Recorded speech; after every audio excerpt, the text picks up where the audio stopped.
as long as you speak from experience and from your heart, no matter what topic you're talking about, even if it's the most common topic out there, you are still making contribution. All right. Welcome back to the Soulful CEO Path podcast, the podcast for ambitious soul-led entrepreneurs who are building wildly abundant and aligned businesses that create ripple effects of positivity in the world. I'm Kristen Constable, and today is the first episode of its kind. Today, I have a special guest on here, and she is a longtime client of mine inside of the Soulful CEO Club and is the Soulful CEO Feature for this quarter. So, one of the things that I've been wanting to do for a while now is use this platform to be able to give the women inside of my world a place to share their gifts, their zones of genius, and just their stories in general with a broader audience. Because I truly do see this as a win win win. The client, the feature, Kan, who we're going to meet in a moment today, gets featured to increase their visibility and impact. And you get to hear from some incredible leaders and soulful CEOs who may be on similar paths as you. So today's guest, as I mentioned, is Kan Yue, and Kan is a PhD professor, a certified mastery method coach, and a powerful thought leader who supports high-achieving leaders in turning uncertainty into clarity, doubt into confidence, and ambition into lasting impact through developing self-leadership and emotional resilience using her signature DARE method, which I have been so lucky to see and be a part of building it from the ground up. So, Kan, welcome to the show. I'm so excited to have this conversation with you on this platform and just like talk about you and your work and how you really help people and how you got here. Yeah, thank you for having me here. I'm super excited for today's conversation. Yeah. How long have we been working together now? I was trying to think of it for the intro and I was like, I don't know exactly. I think it Oh, has been like more than 2 years. yeah. Because like 2 years ago, I remember I won some sort of scholarship from a Yes. Facebook Live you did. And Oh that my was gosh. probably June. And that was for Activate, which no longer exists anymore. And then after that, probably 3 or 4 months. And then we worked in a one-on-one package. Right. And then after that, I joined Soulful CEO Club, and it has been at least a year, I would think. Yeah. Oh my gosh, what Mhm. a journey. I forgot that that was the start of it back at in that I said a Facebook group back then. We had Yeah. Activate back then. So much has changed. Like I've witnessed the kind of the evolution of your business, basically. Yeah, yeah, it's Mhm. been fun, and it's so cool to like, this is a dream, honestly, to have the business evolve, the offerings evolve, the conversations that we're having inside the spaces evolve, and women like you be along for the whole journey because 'cause you're Mhm. evolving as well. So, Yeah. that's Right. so fun. And so maybe share a little bit with the listeners today about your journey around, like, how you got to what you're doing now, and specifically, like, creating this signature program and DARE method, because I know when we started working together, that wasn't always clear who your ideal client was, who you wanted to serve, what your thought leadership was gonna be all about, and now you're at a space where it's actually pretty clear. Mhm. Yeah. It was clear at the very beginning in the sense that I know I could serve anyone and everyone. So that's kind of the clarity I had. But then over time, as I work with more people, I feel like, okay, what I enjoyed the most was helping people find clarity, either in their career or in their life. And I feel like that's the most impactful thing I've done with people. So that's clear. And then later on, when I talked to more women, I really enjoyed using my own experience to help them overcome imposter syndrome and to become more confident so that they can make the impact they want to make. And then later on, I work with people who wanted to leave a legacy in their career or in their life, either for their kids or for the people they work with or, for to their industry. So that's when I started thinking, okay, finding clarity and become more confident so that they can take action and make impact. And that's actually the steps that I guide every single one of my clients through. And that's what I enjoy doing with people the most. And very naturally, that became my signature method, which is the DARE method. Start with D, discover. What do you want? That's the like who you are, and that's the clarity. And then accept, which is you are being comfortable with who you are and what you want. And that's not something that everybody has like out of the gate, right? And then the third one is R, rewire. So that's the kind of the step to become more confident, to rewire the thoughts and belief that you inherit from the society, from people who are close to you, from your childhood even. And the last step is to take action, to experiment and to evolve, make changes. So that's like, and then when we were working together on this, I'm like, yeah, this feels so natural and nothing feels like forced. So Right. it's really nice to have the experience of coaching for a certain time and then to know what I really want and like, and Mhm. then extract this method. That's so cool that you talk about it that way because it really is like, a lot of people will think that they've been doing what they've been doing for so long that they can't see that there is a process, that there is Hmm. something that you're naturally doing with people. And all of the parts of your DARE method, like as you're speaking them out loud, not only do I know that like you created that from like you got certified as a mastery method coach through the Institute for Coaching Mastery, which you got this like amazing toolkit of Hmm. coaching skills and facilitation skills that you were working with people. But then how do you actually make that your own?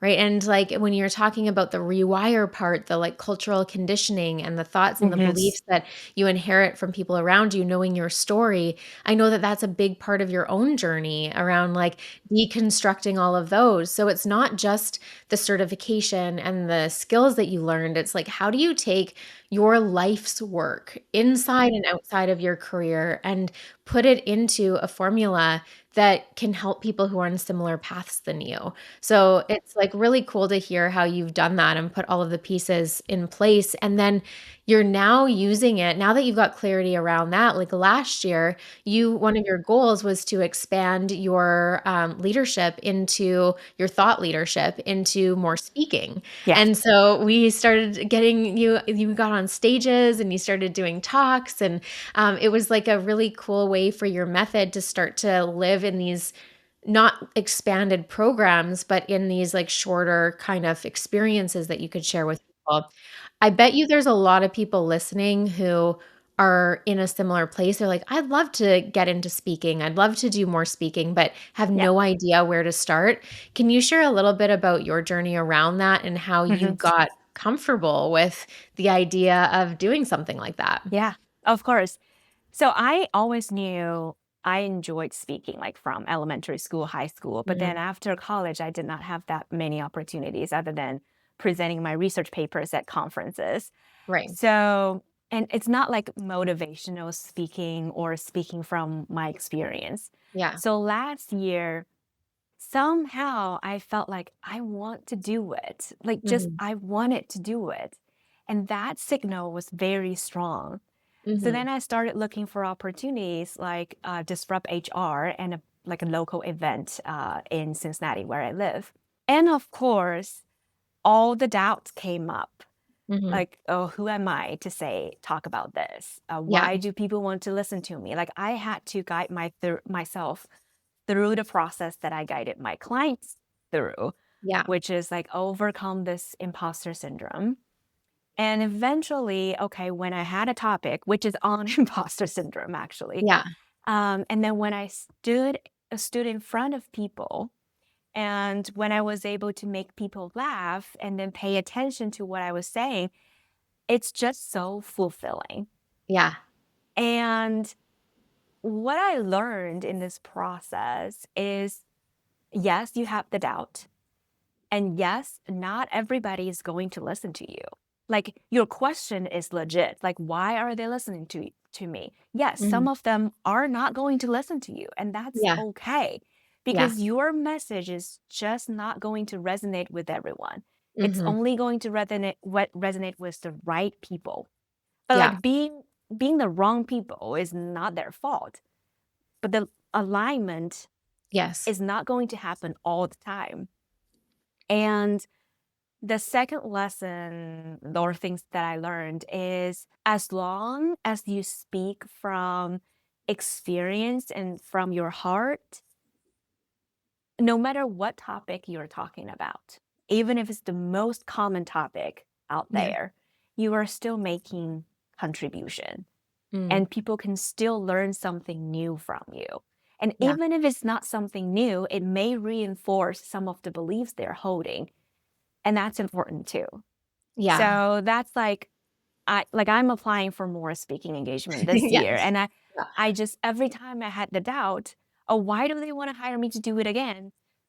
Because I have new experience and I can Mhm. make new contribution. And that's why I apply again. That's such an important point I just want to double click on is because I think that that can hold so many people back, whether it's applying for speaking opportunities or even just posting on social media. This idea that, like, what do I have to say that's unique or different or like, than what other people are saying? Or like, what is it about my perspective? And that's so true. It's like, even if people are talking about the same topic as you, no one is going to be able to talk about it in the same way, with the same energetics, with the same perspective, because they don't have your lived experience. So there's room for everybody. And as long as you can really see that for yourself, like you've got to be your biggest fan before anyone else is, because other people are not going to hire you if, for speaking events or things like this, signing up for that if you don't believe in it. So as long as you can see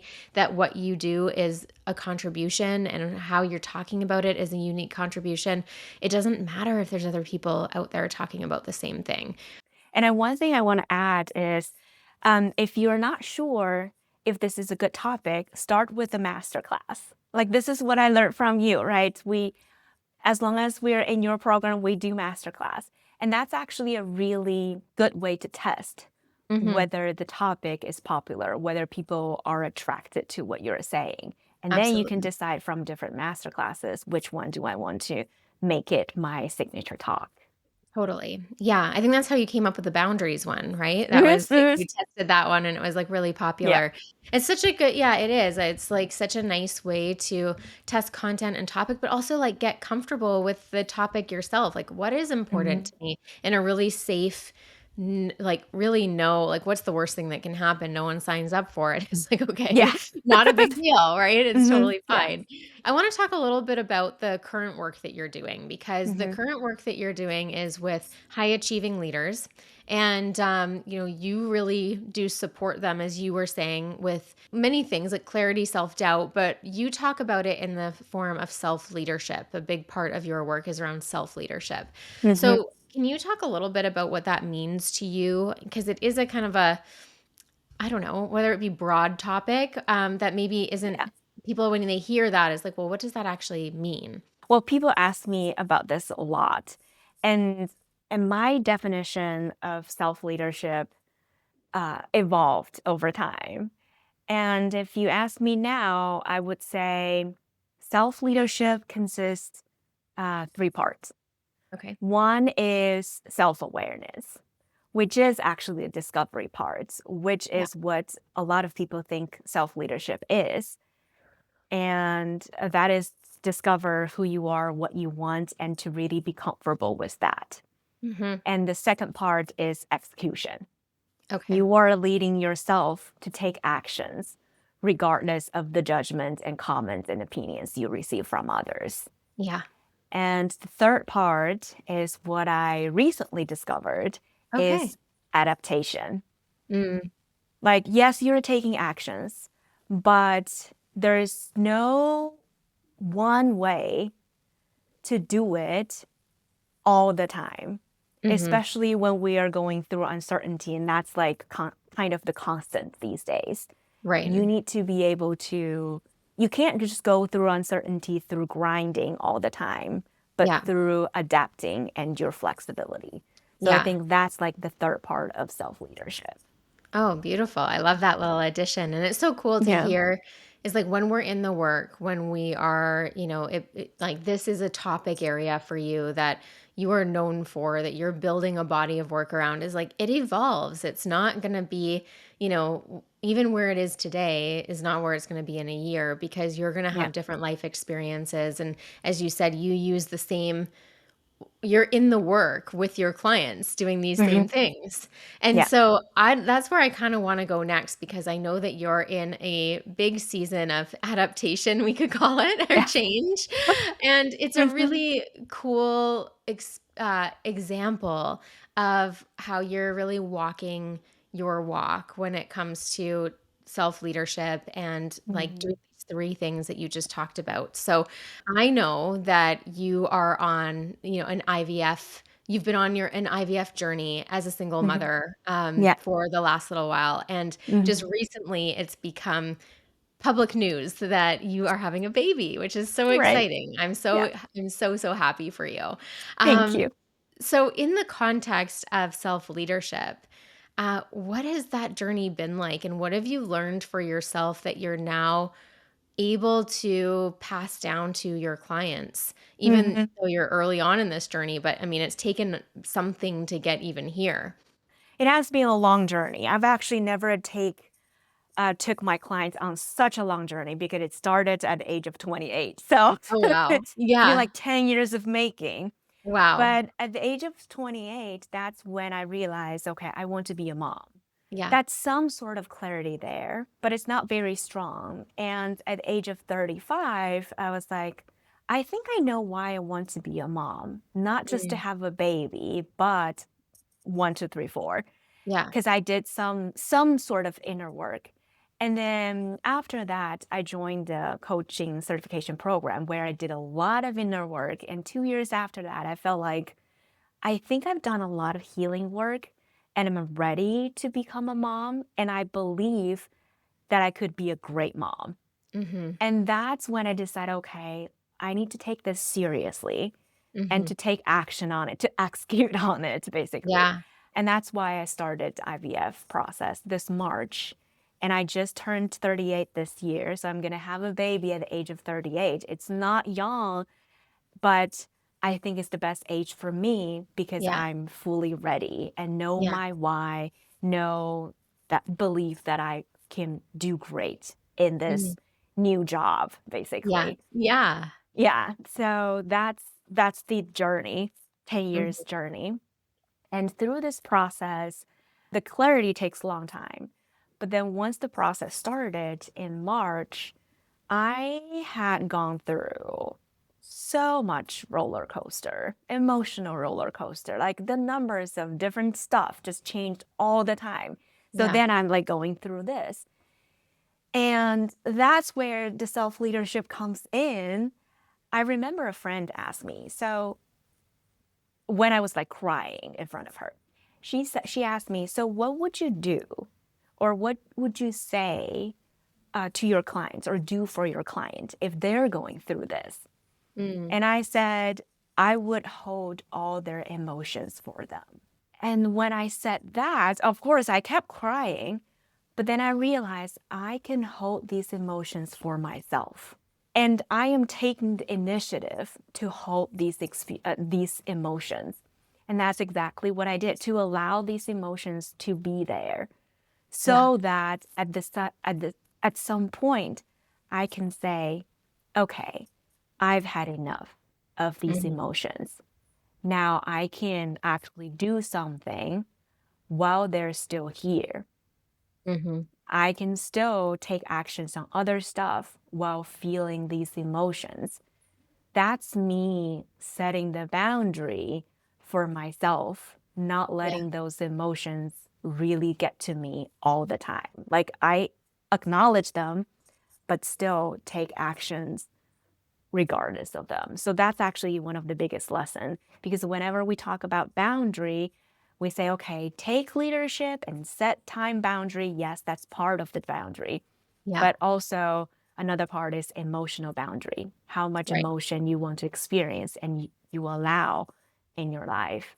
And then along this journey, I bet I lost a couple friends because of Mhm. this, because what I'm doing is not aligned with their value.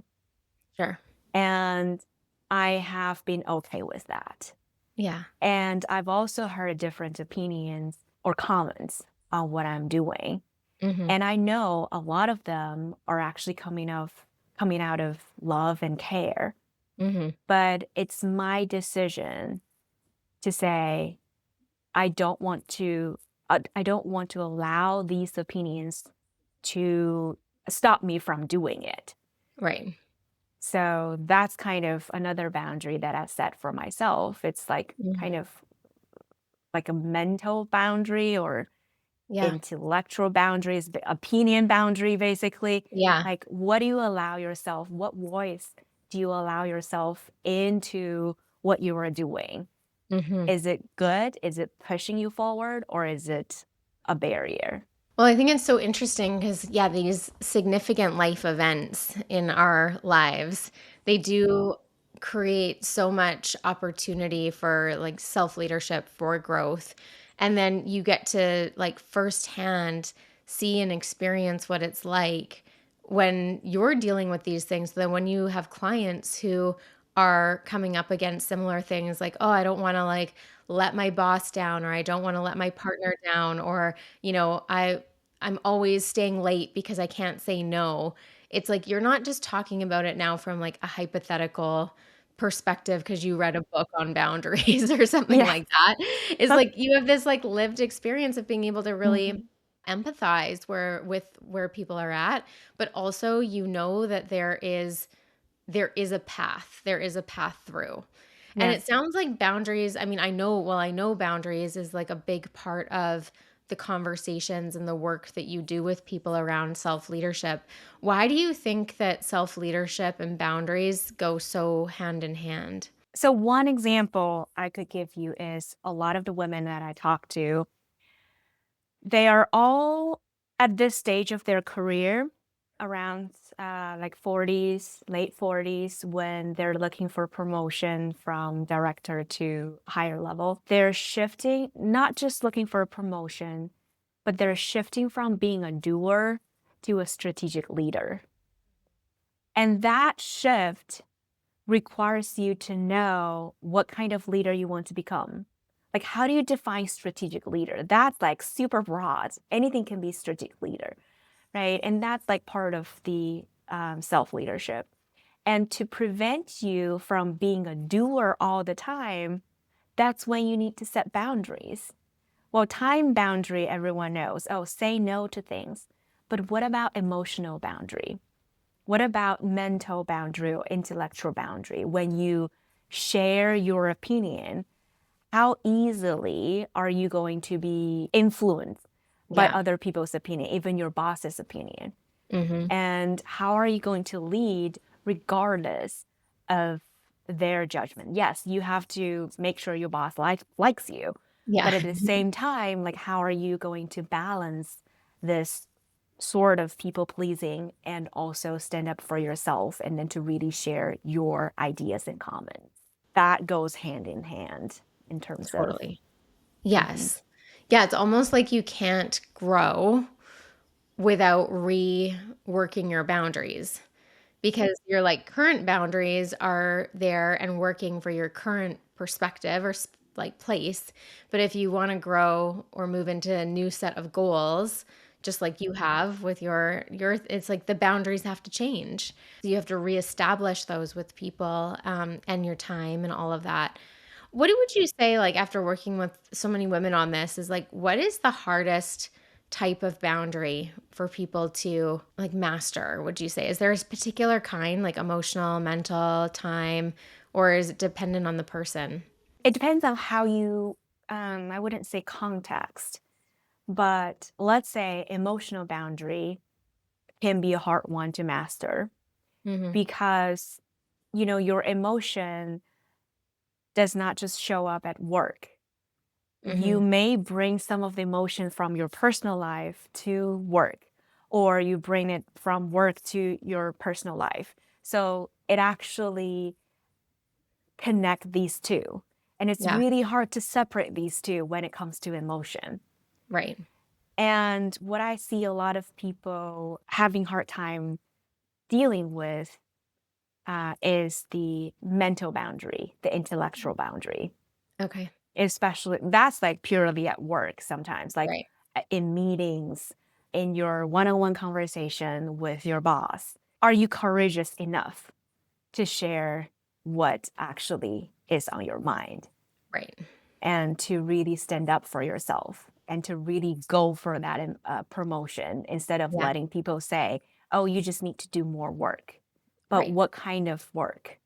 Mhm. So I would say actually time boundary is the easiest. Like, well, people think I can't say no, but it's actually the easiest, much easier Right. than emotional and intellectual. Well, this is why people hire you because it's like it's not just, if ever it was just about calendarizing and saying no, there would be a lot more people that wouldn't struggle with it. But because it's such a Yeah. nuanced thing, Mhm. and as you started out saying, it's like so conditioned from a very young age around like what's okay and what's not okay. It can be a really tricky one for people to deal with, yeah, and evolve with.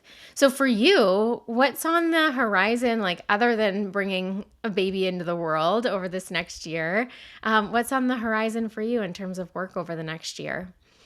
So I would say, well, I still have my academic job as a Mhm. professor, and you know that I don't have Yeah, any intention to give that up. yeah, But I will, once I have the baby, I will take a break from that. mhm, And this year, I do want to have a couple more speaking opportunities in yeah, my bag. And also, you also know that I wanted to work with corporate and do yeah, some trainings down the road. So that's probably something I will start pursuing. And I've yeah, already done that, but just like to put more emphasis on it. yeah, And of course, I look forward to working with more, not just women, also, like I mhm, also work with men yeah, on their self leadership mhm. down the road one on one. It's gonna be a big year for you. It's so I exciting. really hope so. Yeah. And what are the topics, if anyone's listening and is interested in this conversation, what are the speaking topics that you typically talk on? Yeah. So I have three topics. One is imposter syndrome, how to Mm. overcome imposter syndrome. I really think that's a good one. Um, and the second one is setting boundaries, why Right. boundary is so key in developing your self leadership in leadership. Yeah. And the third one is, I would say self leadership in general, but it's more a team based, like Mhm. how to develop teams, self Mhm. leadership for everyone. Yeah. Yeah. Okay. Awesome. And then one last question for you that I ask Hmm. a lot of the guests that are on this show, Hmm. because it's called the Soulful CEO Path. And you and I have worked together for a long time. So you kind of know my perspective on this idea that, there isn't one right way to lead. And it goes Right. very well with your Yeah. philosophy around self leadership. So Hmm. for you, what does being a soulful CEO mean to you? I have been thinking about this ever since you started this podcast because I Okay. knew like you were asking guests One about day it this. would be your turn. Yeah. Right. So I would say, I actually just came up with this answer today. Soulful CEOs are self leaders. Hmm. They know what nurtures their soul, Hmm. and they're not willing to compromise for it. Yeah. I That's love it. that. I love that. Mic drop definition. I collect all these answers because I find them so fascinating to hear. Mhm. And I really like that one. I love that, yes, the like not compromise piece around like Mhm. being able to just being committed. And it's very much like what you do is like you're making it work. You, as you said, you're not giving up. You've got a great academic career. You're a professor. You love it. You're not giving that up. And you get to have a thriving coaching business. You get to be a speaker. You get to be a mom. Like you get to decide what fills you up and fulfills you and build a business around that. And it doesn't need to look like anyone else's. So yeah, that's so fun. Thanks for thinking about that and that answer. And thank you so much for being a guest on the show. This was really fun. And, it's really cool to just, one, be able to share your story, also your journey, and what you're up to these days. So, for all of you that were listening, thank you for joining in on this episode. If you love this one, please hit that follow or subscribe button and consider leaving a review. And I'm going to link all of Kan's information in the show notes. So, in case you're looking for a great speaker on self leadership, on imposter syndrome, or boundaries, she is available and looking for speaking gigs next year. And then also, I'll link her LinkedIn so you can connect with her on social. So thanks so much for joining us, and I'll see you in the next episode.